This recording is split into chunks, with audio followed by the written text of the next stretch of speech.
म्हणजे सर आईने लहानपणापासून एक भजन शिकवलेलं आहे मला. राष्ट्रसंत तुकडोजी महाराज यांचं भजन आहे सर. घे घे घे हरिनाम घे माया सारी सोडून दे, हात लावणी नशिबाला तू रडतो ठाई ठाई, तू म्हणशील पैसा अडका हा इथेच राहील सडका, मेल्यावरती आपल्या बरोबर मातीचा एक मडका, आणि तो मडका पण फुटून जातं ते आपल्यासोबत येत नाही वरती.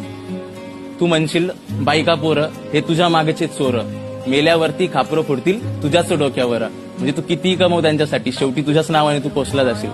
तू म्हणशील घरदार हे इथेच राहील सारं, मेल्यावरती आपले घर गावाच्या बाहेर म्हणजेच स्मशानामध्ये. म्हणजे तुम्ही कितीही अर्न करा हे मूल्य, आणि शेवटी आपल्याला एकट्यालाच निघून जायचंय. सो ही जर भावना डोळ्यासमोर ठेवली तर भ्रष्टाचार नावाची गोष्टच आपल्या डोळ्यासमोर येणार नाही. आणि आज ह्या मंचावर मी सांगतोय की हे तत्व आपण देखील अवलंबलं की आपल्याला हवं किती आहे, मोजकच ना.